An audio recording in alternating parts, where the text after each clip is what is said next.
So I'm very proud to lead a team of super skillful, great engineers that are doing very well. The most important things that I'm very proud is that we don't have investors. Right. So it's what I call the freedom. The biggest deployment that we did with Decathlon, we have 200 robots in 15 countries that are doing inventory every day. So I used to do triathlon. This year, for example, I did 2 marathons and 1.5 Ironman. But Nice. usually I trained for Ironman. I did 6 at the moment.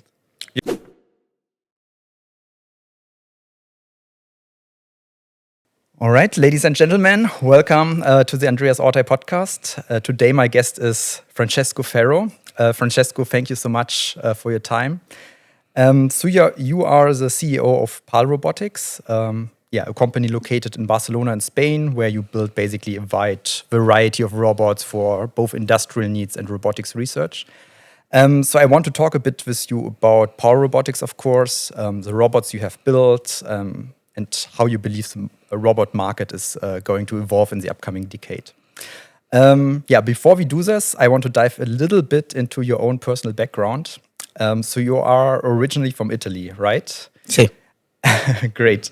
So where did you actually grow up, and how would you say that your early years have shaped your career path? Firstly, ciao a tutti o hola a todos. I'm Italian. I was born in Bari. Then I moved to Lecce, and finally I did the Polytechnic of Torino. So in Turin, that is the north of Italy. I did my master thesis in France, in Lille, and then coming back, I did a PhD in Torino. And then I left in order to open PAL Robotics in Barcelona, Spain. I read that in 1996 you started in Turin, right? And you started studying... 1996, I think, yeah. Yes, you studied telecommunications, Telecommunication. Right? So how did you actually come to study this? What motivated you to do this? Actually, doing engineering, I always thought that we need not only to stay in the software world, but also having something physical. For this reason, I started telecommunication, but then I did a specialization in computer vision. And now actually it's artificial intelligence, machine learning, super vector machine, and I did this. And this was quite nice because you really have impact in the real world instead of only having, in the cloud, something that is more generic. And so for this reason, then robotics was something that was super, super attractive in order to have something that is really interact with the real world. And so this was my motivation. Okay, and so when did you actually start your PhD? I started in 2002. Okay. And where? And in Torino, about okay. computer vision. Okay. But actually, even the motivation of robotics is something that it happened in at least in Italy when we were young, with a lot of cartoons. So we had a lot of Japanese cartoons with Mazinger, Goldrake, and other cartoons that it was, always to see the robots that will save the world. All right. So the Japanese culture basically motivated you to become in some way, involved in robotics. Interesting. Okay. You said then after your studies you became interested in computer vision, right? Yes. So basically you combined computer vision and robotics at that time? Correct. Yes. And, and then with a friend, we just went to Barcelona in order to open this. We had the first commitment from a UAE company that just give us the first task ever, that is giving the possibility to move the pieces in a chessboard based on a project that they did, that it was 10 times more powerful than Deep Blue, that it was the first computer that won against Kasparov. You remember, no? In that time. I remember. And they had the idea to have a robotics arm that just moved the pieces in a chessboard. And instead of just having an industrial robot that can move this, we did the first humanoid biped robots that it was walking, approach the table, and move the pieces. Wow, and that was still at Turin?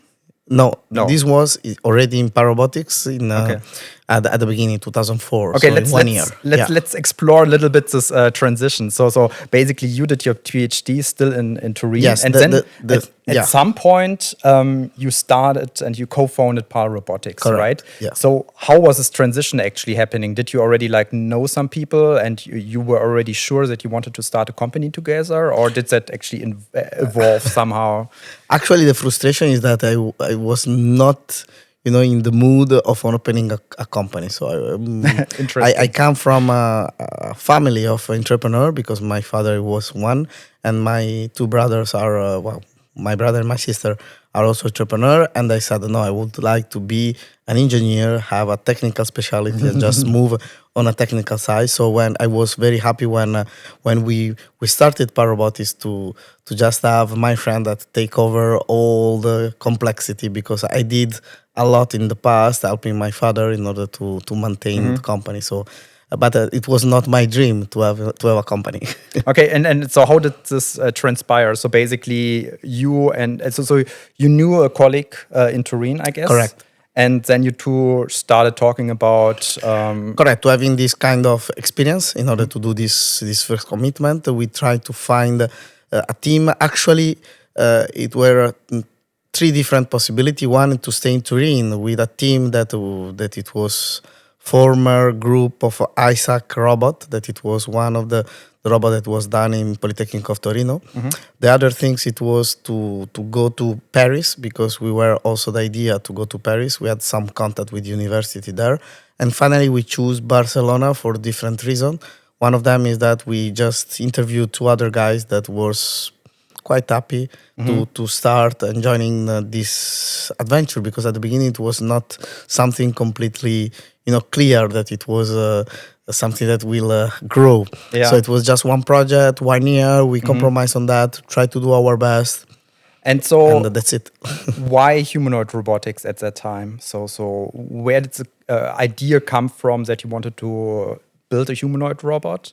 And so what was the motivation behind that? The genie, it was my friend, that is Davide Faconti, that he had the idea to have this, have also the expertise to do it properly, and I was joining it in order to make all the other things around that, because when you are just a small team, you have to do more or less everything in order to have the robot succeed. What was your initial vision? So did you wanted to have something very particular solved with a humanoid robot? Actually, what we decided at the beginning was to just try to focus ourselves on service robotics. So we started from beginning to just having robots that can help in the real world. So service robotics was one of the leitmotiv. And why humanoids? For different reasons. One thing is that is more from engineering side, that is a very complex task, and so engineers loves complexity and try to solve it, and this is the truth. Okay. The other things is that in the world, this is our vision, is that we are building all the tools, even the chairs where we are now sitting down, for us, for human. And so the idea is to stop reinventing the factories, the city for this kind of machines, but has to be roboticist that has to make something that could use the same tools or the same stuff that we built for us. And so this was the idea. A humanoid form is exactly the footprint that is perfect in order to use exactly the same tools that we are using at home, for example.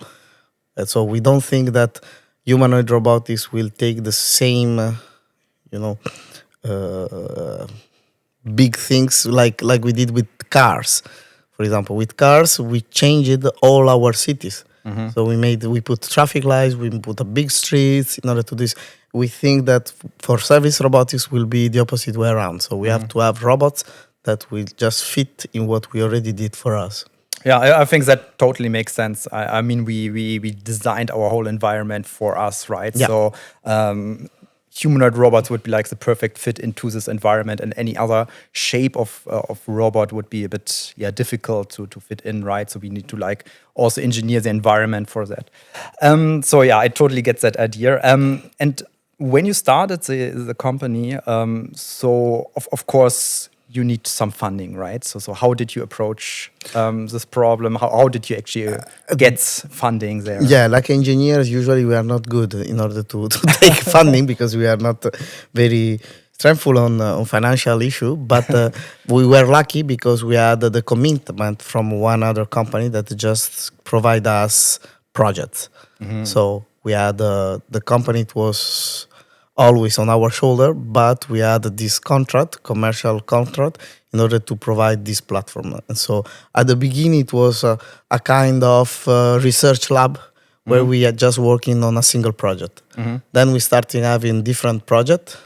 Then we started also to have our vision in order to create our own products, and then it's starting like this. So it's 20 years, so we did a lot of things. Yeah, and so how did you actually start this cooperation with the company? So basically, was there already like a connection between the research lab in Turin and the company, or no? Actually, it was you just approached the company and asked if they would be interested? contacted different university in Europe, and the contact it was from one university in Sweden. And so one of the professors just contact us in order to there's this company that is looking for someone that could make this development. And so it was a kind of at the beginning it was not so sure or so clear to do this, but then we started the connection. We start chatting. We start having this and look serious. And at that time we had nothing to lose. So in order to start this project, and actually it was super great experience. I really loved. Yes, also I had the opportunity to visit several times UAE. That's a great country, and no, it's good. It was nice. So the company was from some UAE, basically. We were the other company was from UAE, and we went there more or less a couple of times a year. And so in the to make demonstration and to show what we did, and it was clear communication, transparent about what we were doing. And in the beginning, it was just like a project for this company, or did you already like start PAL Robotics right from the beginning? So you basically at the beginning it was kind of projects, and then we start having a legal framework, and so we created PAL Robotics in order to have everything clear and easily. But you first basically started from like a prototype. You showed this to the company, and then once everyone was happy, you basically said, "Okay, let's do that in a more serious form." Yes, but we did this super fast because imagine that we did the in a couple of months, basically. Just actually, I always said that the first commitment it was that we signed. It was 1 year work.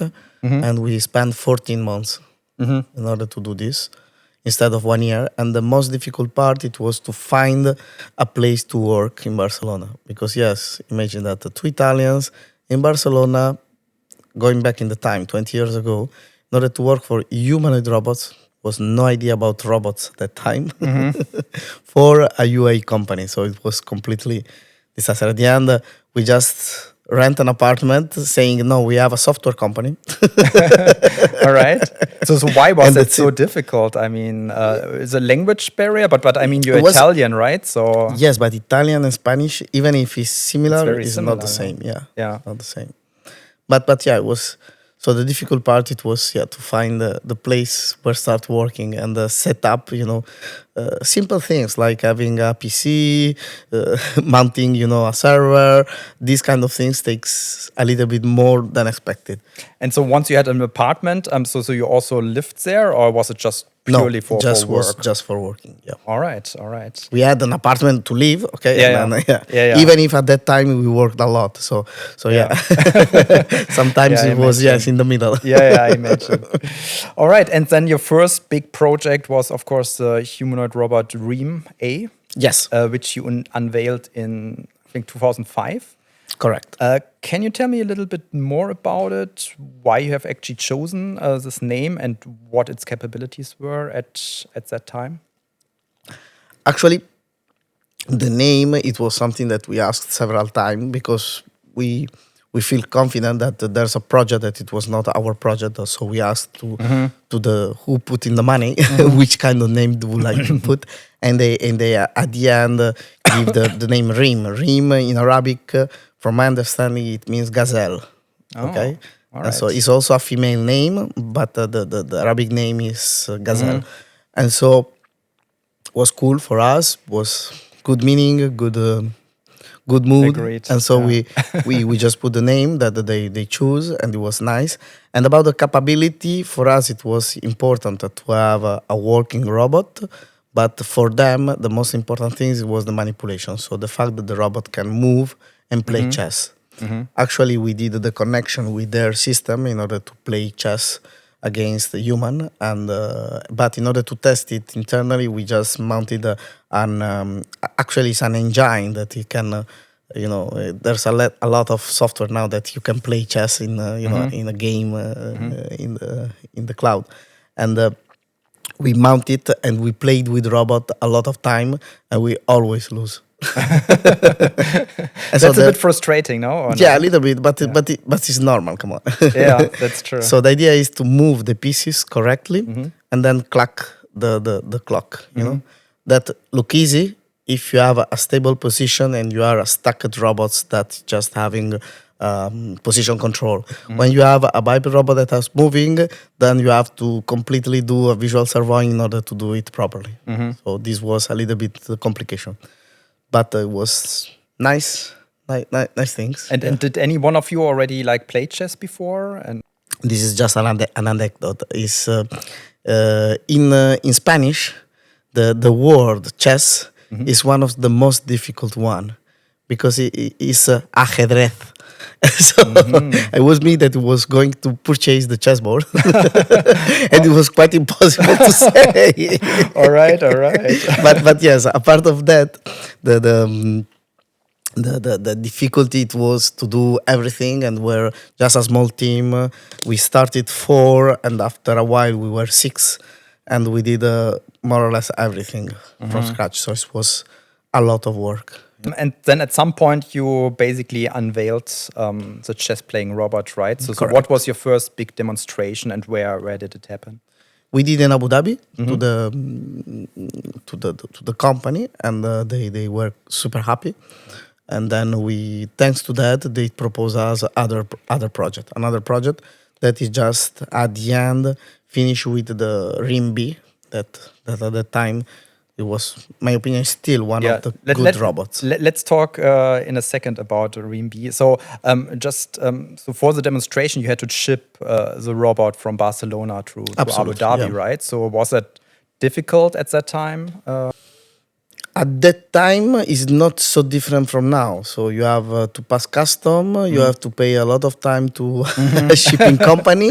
Yeah, and but it was not so difficult. Right. It was not so different from now. All right. And then the first demonstration, it was just like a private event, or was it like? It was a private event. Yes. All right. Yeah. And then the people who actually gave you the money, they wanted to play against the robot. And yes.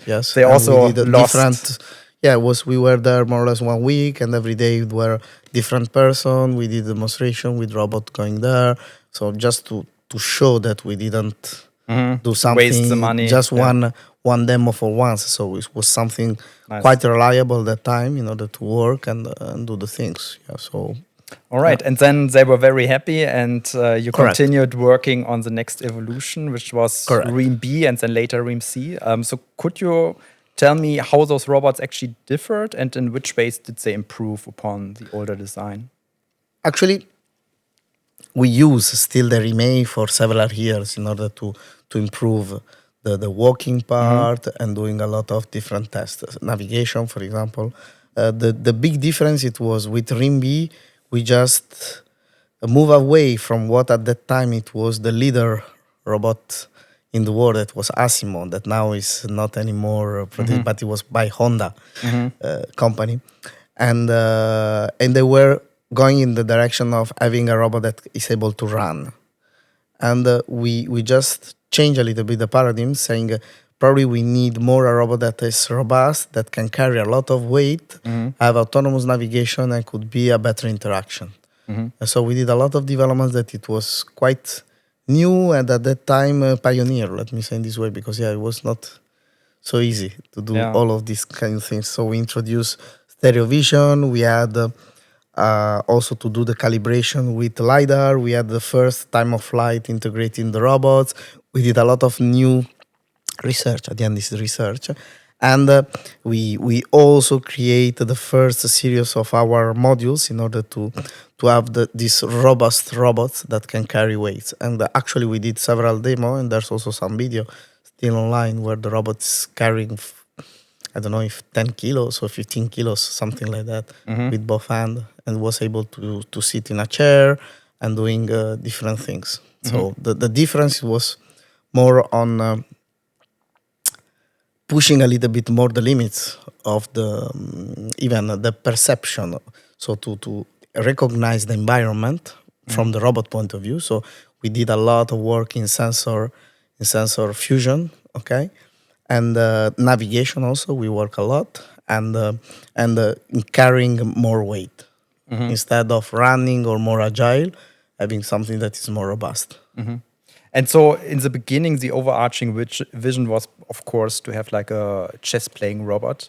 Yeah. So, but with the next designs, was there also another bigger vision for what you wanted to accomplish, which task you wanted to solve? Actually, with these humanoids, it was just a proof of concept about the technology. So at that moment, we did something that it was super robust.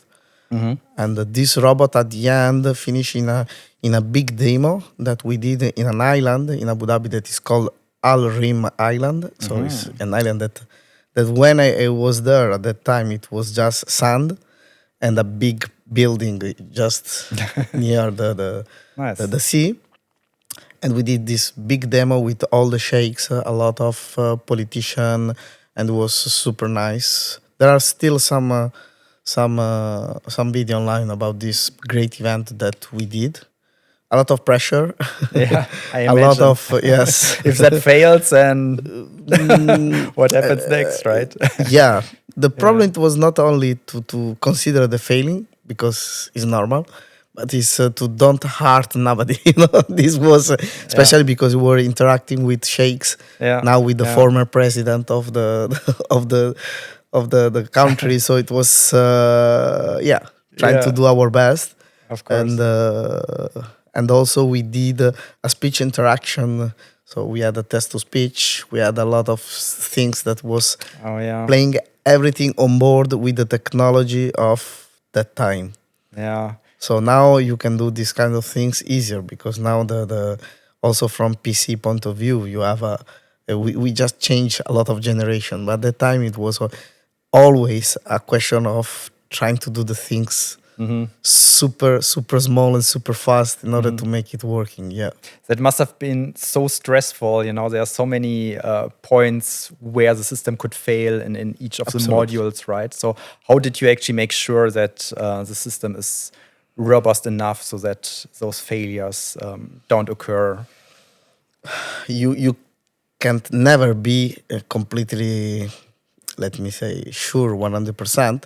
But at that time we mounted a system that still, with a lot of modification, is still ongoing about a strong structure of testing and doing things robust. So we had a different testing, and this helps a lot. So we didn't talk about REEM-C yet, Correct. right? Yeah, So- please. So what was the difference to REEM-B at that point? Actually, REEM-C was the first robots that we start selling. Actually, the company in Abu Dhabi said at the time my colleagues decided to leave the company, and so I was in front. There was some moments to decide. I was not clear, but at the end I decided to continue this dream of PAL Robotics, and the client that we had in Abu Dhabi said, okay. Now we did something that is super robust. We are happy with this. We don't want to invest anymore in a project, in a biped project. So they were not willing to spend to do this kind of project. And so this was for me the first big tough moment because I was trying to find different financial stuff in order to to continue what we did in order to make a product. And from this, we had the first clients, and we had a big project was to create this kind of robots. It was with Bauman University in Moscow that had the first units of the REEM-C, and so we just take all the know-how that we had in the first years in order to make our first product. And actually, it's still one of the best robots that we did because we did not only a robust hardware, because I had a lot of know-how behind, but also we create a big stack of software that was open source with different access.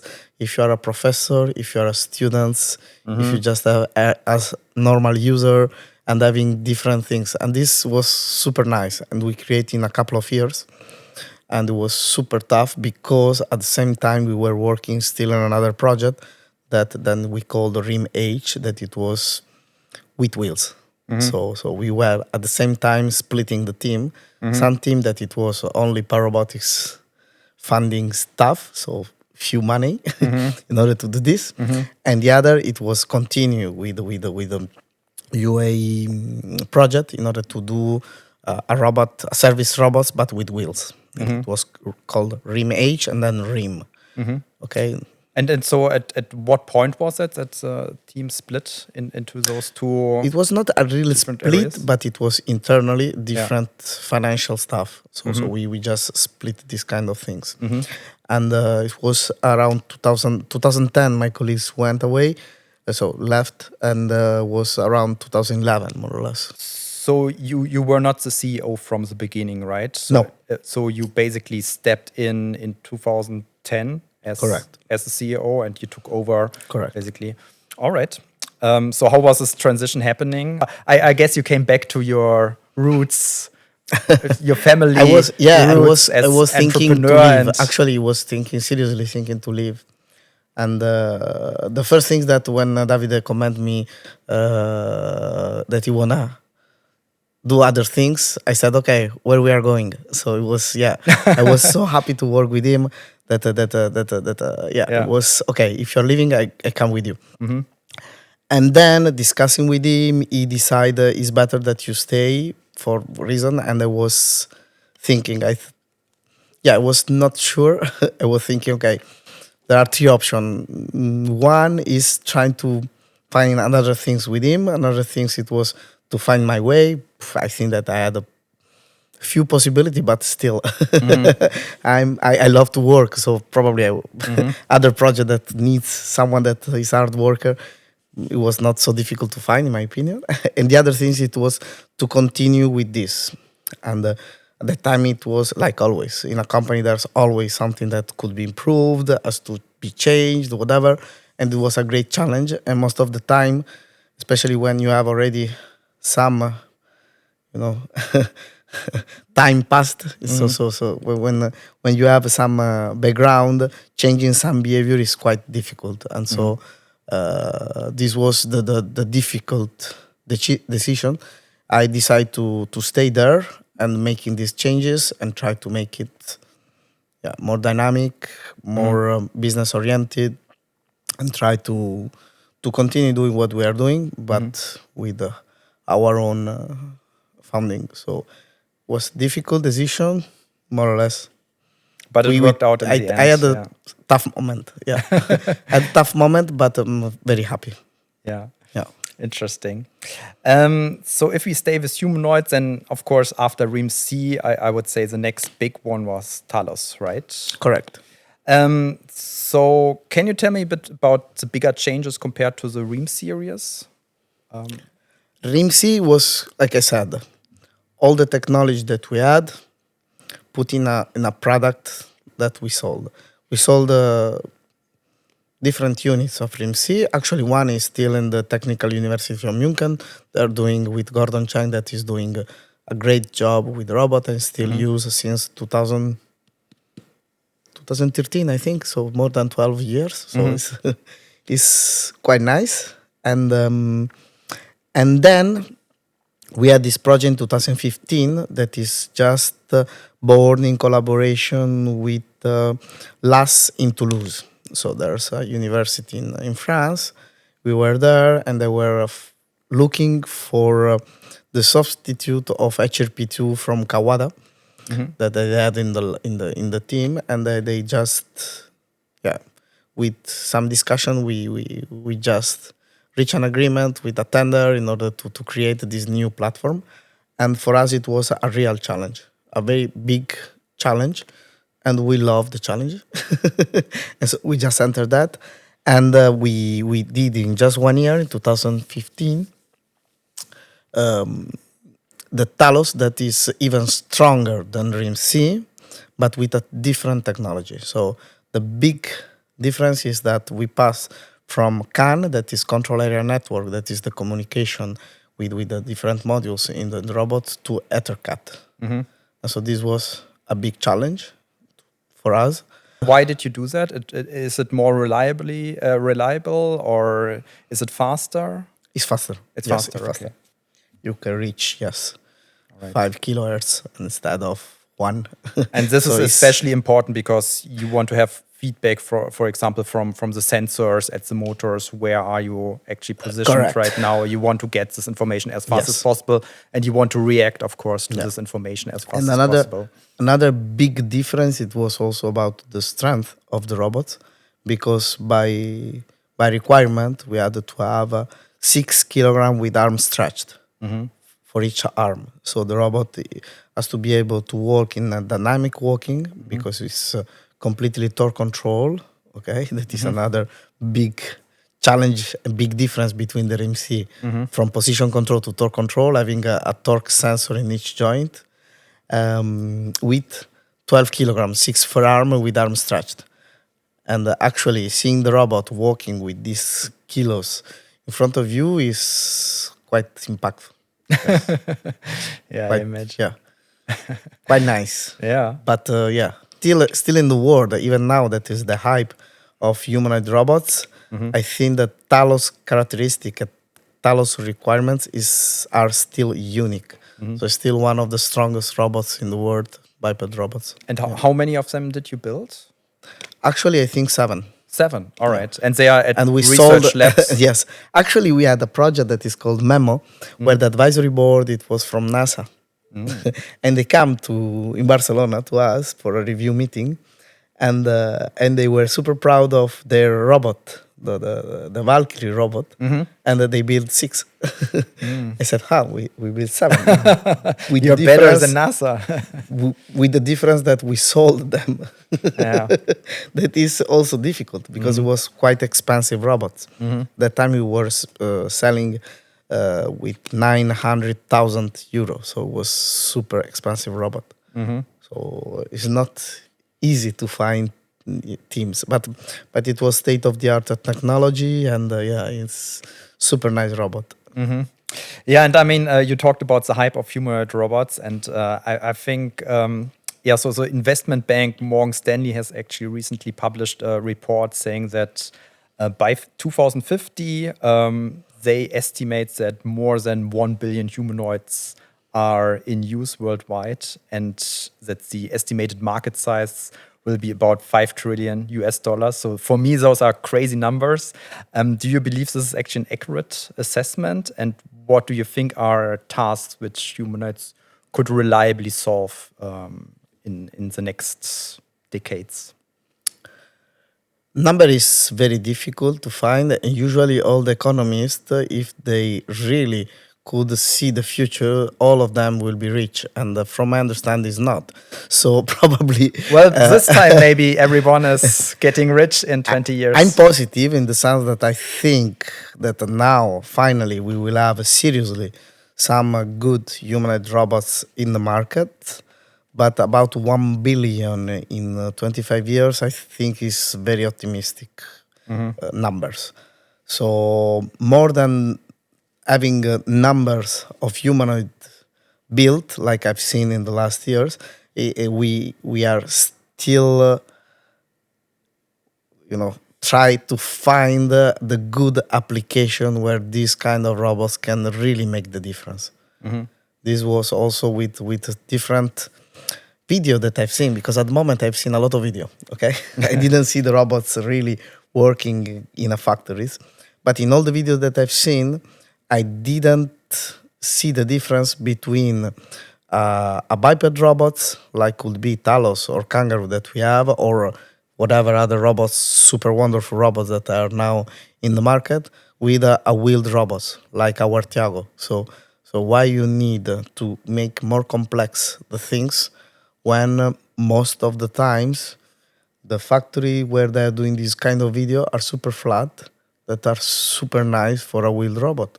So why you need something more complex, more unstable, in order to do something that you can do with wheels? So it's still unclear for me that is the best solution.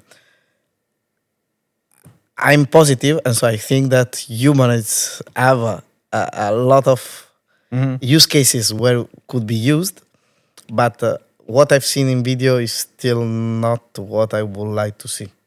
And we needed to work a little bit more in, well, but most of the time is also that there are some secret projects. So let's see.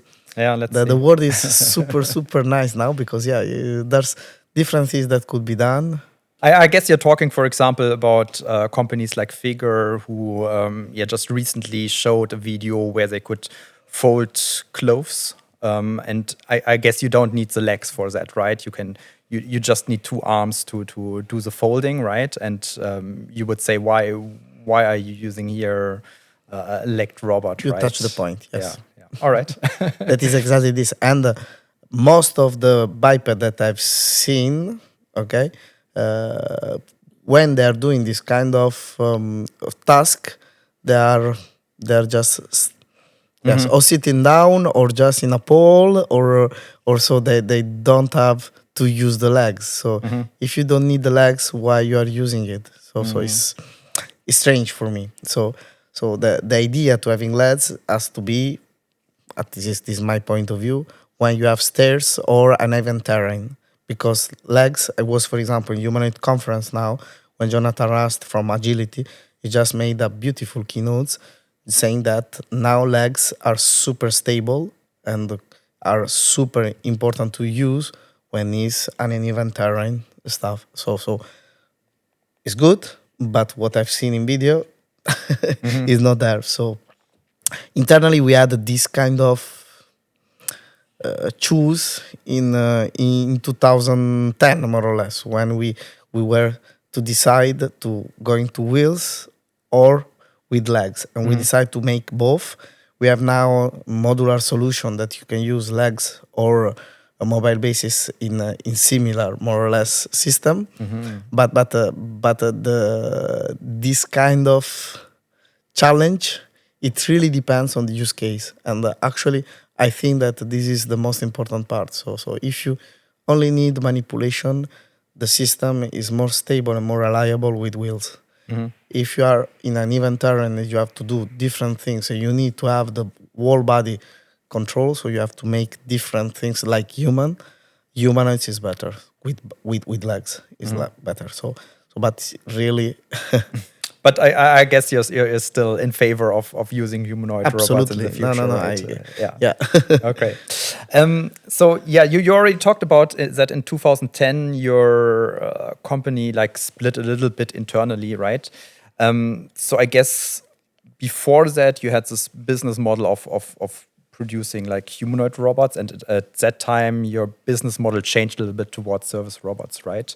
So can you tell me a little bit about what market segments you were trying to target with those kind of robots, and in which direction with the you wheel wanted to world? go? Yeah. So you basically, so when you say that the company split internally, there was one part walking and one part wheeled robots, right? Correct. Yeah. With the wheeled robot, it was preview with the company that were committing us this kind of development to attach the we call the dynamic information point. So the REEM is a robot that is service robot for different tasks, but actually is to provide services like giving information, guiding people, having receptionist, and and this was the target. And we focus at the beginning, especially the hotels. So for this reason, the first prototype, it was REEM-H, and H, it was exactly for the hotels. So the idea, it was to have a robot there. And this was exactly from the idea and the vision of the UAE company, that it was creating a lot of hotels in the area. And so they would like to use these kind of robots in their hotels. So it was, yeah. And is that Nice already in development. use? Huh? Is that already used in those hotels? We made a lot of demo. We worked a lot in order to make it useful. But then at the end of the day, from my understanding, they're not using it. So then what kind of market do you target at the moment? So in which direction is the company going with respect to service robots? After the REEM stopped, so we worked on REEM up to 2014, more or less. And then in 2015, like I said, we started the project of TALOS. And at the same time, we start having less, because the REEM project was closing, and so we had no funding. And so we said, let's do the same that we did with the biped internally in order to create something. And so at that time, we just foreseen one company from one of good friend that I have, that it was called Unbounded Robotics, that start having a mobile robots with one single arm, and create a big demand in the market. And we said, wow, it's a great idea. Why we don't do something similar? We have everything to do it. And we started internally the project in order to minimize the cost, because one of the big problem that we had with the REEM robots, it was the cost. From production cost, it was super expensive platform. Super good, super nice, with great ideas from a research point of view, but not affordable from a financial point of view. Okay, and so for this reason, we start this project that is called Tiago. Tiago is acronym of Take It and Go, to have a mobile manipulator that is customizable. And the market, we change the market. And we said, we are good researcher. We know the needs of researcher. Just go for this market. And so we create a platform that it was good for researcher in order to make the things faster, better, more reliable, like we would like to do. And so this was a win-win stuff, in order to also change in the culture internally in the company, in order to focus more in the market instead of only do the research, but having clear the needs of the market internally in order to create a great platform. And actually is what we did. And one of the sentences that we had is, Tiago is the robot that is perfect for your research and not the other way around. So we visit a lot of researcher and university, and most of the times they would like to do something, but there were no platform in the market that it was financially achievable in order to do the research. And so they purchase another robot, and then they try to use it for the research, but doesn't work. And so we said, make something that is modular, not only from software point of view, but also from hardware point of view. So you could have the robots with one arm, with two arms. We give the possibility to put whatever sensor you want, connecting directly to the robots. And this was the cool stuff of the Tiago.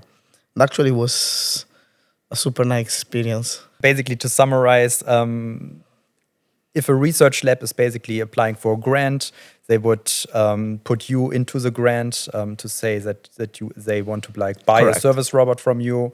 And then you would basically get a cut from the grant which the research lab gets, and you would provide the robot platform. Yes. and also some software for the researchers. Correct. Right?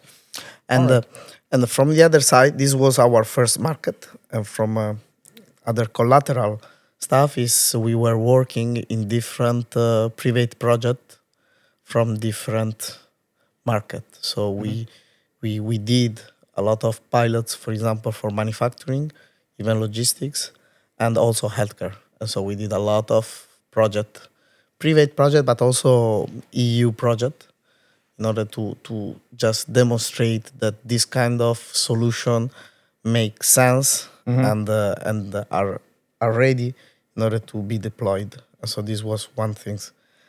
And at the same time, more or less 2014, we started another project that now is a reality and is the third business unit that we have, that it was with a retailer. So thanks to our know-how in navigation, because we did a lot of effort in navigation and autonomous navigation in crowded environment, thanks to the REEM with hotels, having robots that has to interact with people, and we had all this know-how. We have seen a niche of market for inventory robots, and so we create a mobile base with RFID or with cameras that just go around the shops and make inventories.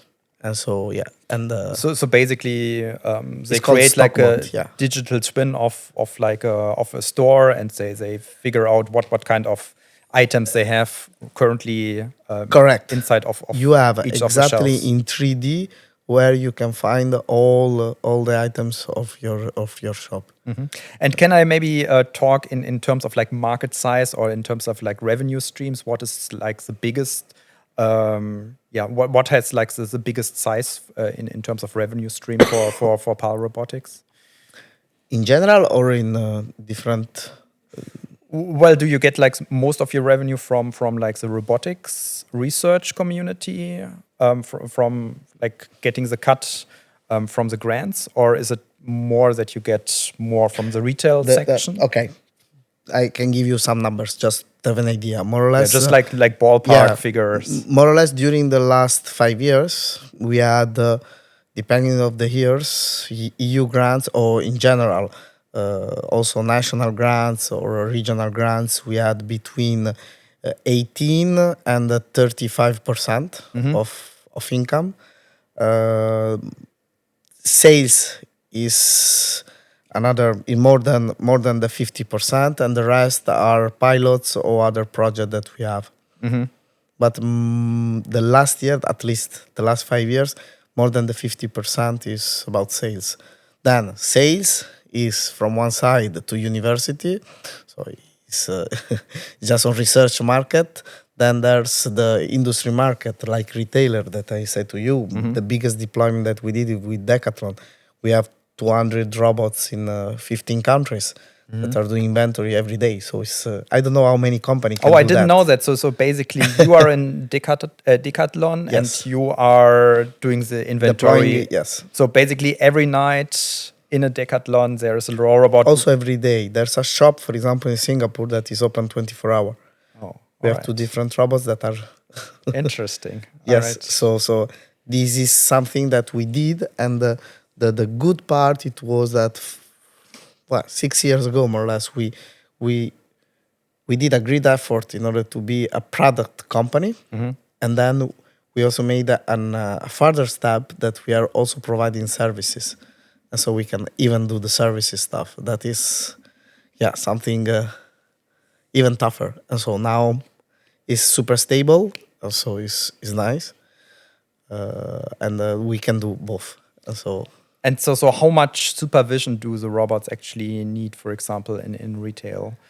Can you just put them there and at the end of the day they give like a report of what happened? Absolutely, yes. Really? Everything is automatized, so everything is so more or there's less no automatic. one. And you have some alarm saying, "Hey, I had a problem in Singapore or in France or in Italy or whatever," and you go just through the system to the robots and check what it happened. So you have like a direct connection to each of the robots in each of the stores. When worldwide. the stores allow us, yes, because there are some countries that don't allow. Yeah. But we have just automatical detect that you just said, hey, there's a problem.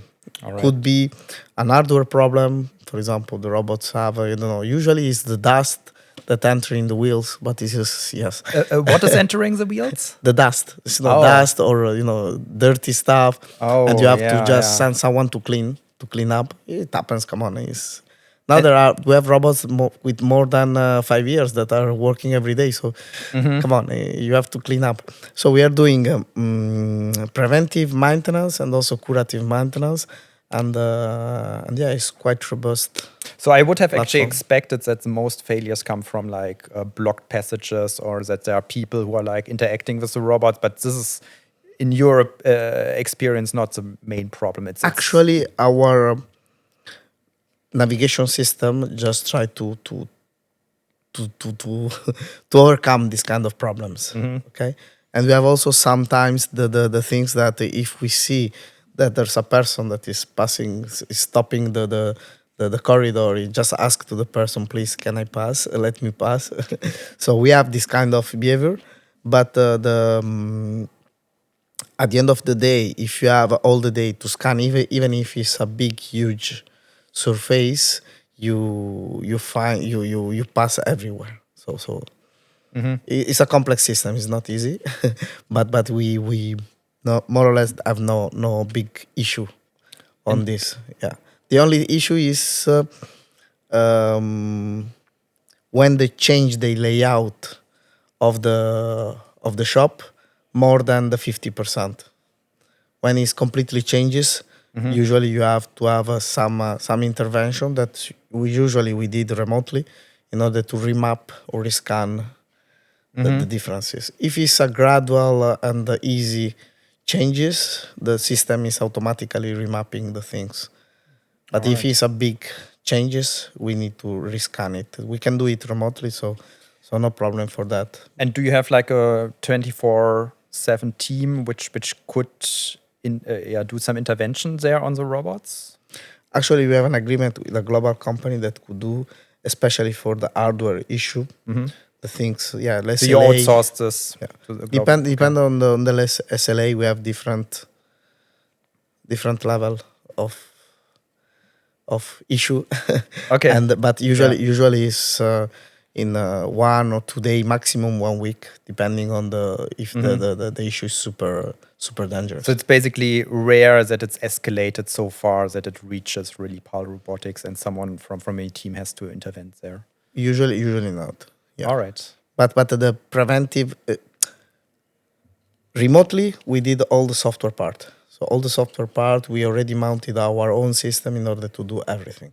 Okay, but hardware is hardware, so you need a physical intervention. So for this reason, we have a company that we just teach to them how to operate the robots, and so it's super easy, but has to be taught in order to send someone that is technical that can do the operation to the robots.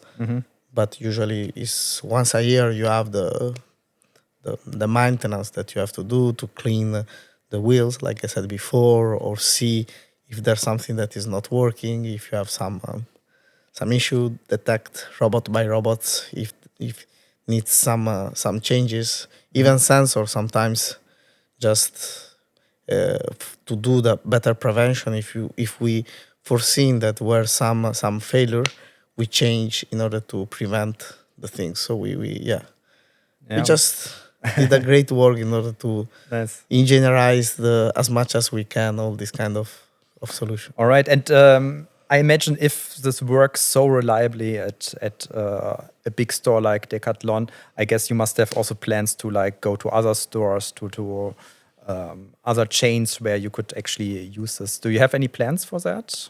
We are actually working with other big companies, but I'm not sure that I'm allowed to speak about. All right. we have several. Yeah, we have several big.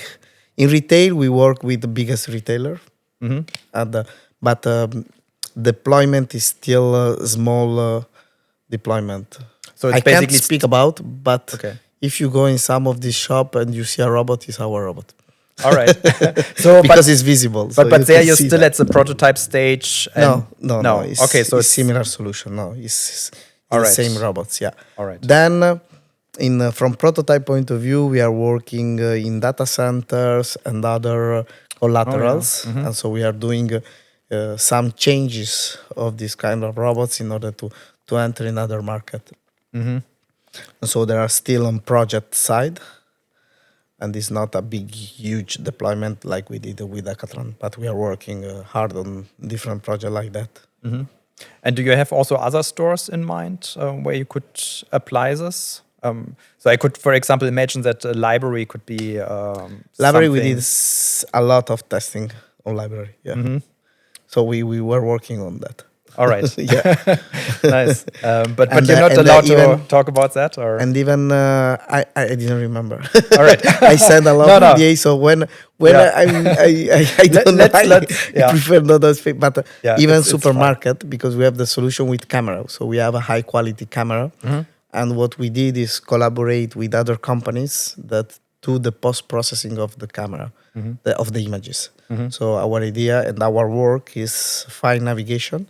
So we did navigation, take a stable images and put in the cloud, and then doing the post processing, especially for the supermarket when you have shelves, and so they just counted how many product they have, if something is missing, and we decide that we don't want to do the even if we can do, because come on. Yeah. But that is something that we decide to collaborate with other company in order to do this. Nice. Yeah, that sounds definitely like a very important and big market segment. Yeah, because with RFID is a little bit easier. So our solution is we did the triangulation with the power of the RFID in order to estimate the position in 3D.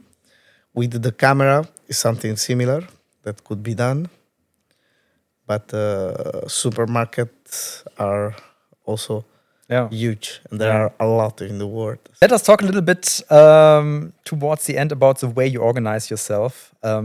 Can you tell me a little bit about how you structure your typical day as a CEO and the way you tackle daily problems? Good. Usually is a never-ending task. Okay, so usually in the morning I try to do a schedule about what I have to do during the day. And I never did this schedule because I arrive and I have to solve other issue. So you don't have like a very strict morning routine of what you do at very exact times, or Actually, what is difficult, at least for me, is traveling. So I'm traveling a lot in order to go to conferences like here in Iros, for example, or to going to visit a client, or to going to other kind of meeting that I have. And this is also, I'm also part and director of different associations. Sometimes also for the association I'm traveling quite a lot. And then for sure one of the most important things is to supervise the finance part. And so this is something that I do quite daily, more or less. During the day, but what I created, or at least is my point of view, is one of the most important value, that is trust. So I completely trust on my team. My team is the team of director and the people that work with me, and I'm transparent with them, and they are transparent with me, and so we trust each other, and so in this way we can really make a difference. So the idea is we have a weekly meeting in order to see the issue, prioritize them, and try to solve most of them, and we just give to them. So my work is easier because I have not to do everything, but I supervise the important things and try to help when there's some problem or someone. There's always something to improve. Let me say it this way, but we have a schedule, weekly schedule. Then we have a monthly one, and try to make the things daily. What I'm struggling recently, at least, is to going through all the emails because now emails is difficult, and also answering to phone. Actually, if I don't have you in my phone number, and you try to call me, I will never respond. Well, I do the same. Because it's impossible. All the phone center, call center, call for all the, and I try to avoid to spend this time in this way. I also feel that the longer you have a phone number, the more calls you get. And if you answering crazy. to all this call, then your time. day is Yeah. gone, right? Actually, the problem of this century, in my opinion, is time management. Some years ago, it was to find someone that could work hard, whatever. No, now at the moment, yeah, I think that is exactly time management. So we have to focus on what is important and prioritize the important things. And also take into account that if you don't put effort in something that probably is not so important, with passing of the time, is has to grow the importance. So yeah. All right. And so you said you travel a lot. So how many flights do you have like per year? So Last time that I made this calculation, I detect that I was traveling 90 days a year. Take into account that usually you don't work 365. You Yeah. work less. Yeah. But 90 days out, it was quite a lot. And this year probably will be around 100 or something like that. Doesn't mean that when I'm traveling, I'm not working. Yeah, of course. Is that I usually spend 1 or 2 hours every day in order to have the issue. And if I have a big issue, I can spend all day. And so I guess you mostly travel by train, so you can still work on the train. No, actually, I travel quite a lot in Europe, but Europe, the plane, the longest distance is 3 hours in the plane. So you And in fly the a lot, plane- basically. Yeah? Yes, I fly a lot. And in the plane, even if you don't have internet, you can work. Yeah. So you always have And like your even- laptop on you, Yes. and you're always working right from the I get try. go. At least I try. Well, And another thing is, in order to clean my mind, is also doing a lot of sport. I try to have at least 1 hour a day in order to do something. so what do you do? Like Actually, running? I like triathlon. Yes. Interesting. This is important for me in order to clean up, all the things that can give you a lot of pressure. So you And, train every day, or when I'm traveling, the only things that is feasible to do usually is running. So this morning, for example, I was running, and oh, you ran around here in this area? yeah. Interesting. I went to the river and then go back. So I don't need to do strange things. But then last year I didn't do, but I used to do triathlon. This year, for example, I did the 2 marathons and 1.5 Ironman. But Nice. usually I trained for Ironman. I did 6 at the moment. You did 6 I Ironmans. did 6 So- Ironman in the last 10 years. Yeah. So just for clarification, it's basically one full marathon. It's three- 3.8 kilometers swimming, then Yeah. 180 biking, and then a marathon, 42 kilometer running. So where? The first one was in France, Vichy. Then I did Barcelona.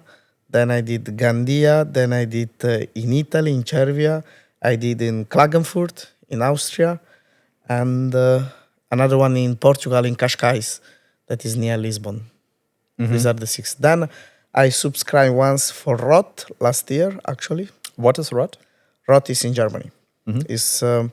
There are different. Okay, it's another word, but there's the championship of Ironman brand is in Hawaii, but there's Challenge brand that is another brand. That is in Roth. So it's one of the best for this. Yes, it's the best one for Challenge brand, and I went one. I subscribed once, but then I decided to postpone. So I don't know when I will do. And so when will you run the next time? Actually, next year I'm quite sure that I will not do, but probably 2027. Yeah. All right. And then I do a lot of bike. Also biking, I like it. Because yes, in order to train 180, you have to train a lot. Yeah. Usually every week, when I'm able to spend the weekend in Barcelona, I used to go by bike every morning. How far is that from your place to go to PAL Robotics? By bike or Yeah. what? So I thought you go by bike to the office every day. No, actually no, but I can go by walking. I just live nearby. But Also, you just train in the morning, yes, basically. training. Yes, but training is usually is at least 60 kilometers. That is between 2 and 3 hours, more or less. So yeah, but I have different teams with which one and different friends where I train with, and we used to do 100, 120 kilometers every weekend, more or less. So do you like have like a very meditative state during the running, or can you like work through all the issues in your head during running so that you can like maybe solve problems while you do that? Actually, triathlon is something that is, even if you do with other friends, with other athletes that are doing, is something for me very, very personal because allow you to just think of what is the important things. So sometimes you can realize that there are something that is just give you a lot of stress, a lot of pressure, and is not so important. Probably in 2 days I will even forget what is happening. And so pushing the limits of your body in sense that training a lot arrive a moment where your body asking you to pay attention to what is happening. And so when even few seconds that you have to just think about, oh, I have to to do this and this, you forget the rest, and so it's distress. So it's the ultimate way to focus your attention to what really matters in your life. It's question of distress. So just to just think that there's not only the work, not only what is happening that is important, but sometimes also to feel your body and and do the things in an easy way and try to find the solution. And so if you look back at the last 20 years of PAL Robotics, what achievements are you particularly proud of, and what stands out in your mind from maybe your personal or from the company's history? The most important things that I'm very proud is that we don't have investors. Right. So it's what I call the freedom. We have freedom to change developments in case that we decide that we would like to go for one development to the others. So this is something that, in my opinion, is the most important part that we have. And then the other things, even if it could look like something, easy to say, but is the team that we created. So I'm very proud to lead a team of super skillful, great engineers that are doing very well. So it's it's an honor.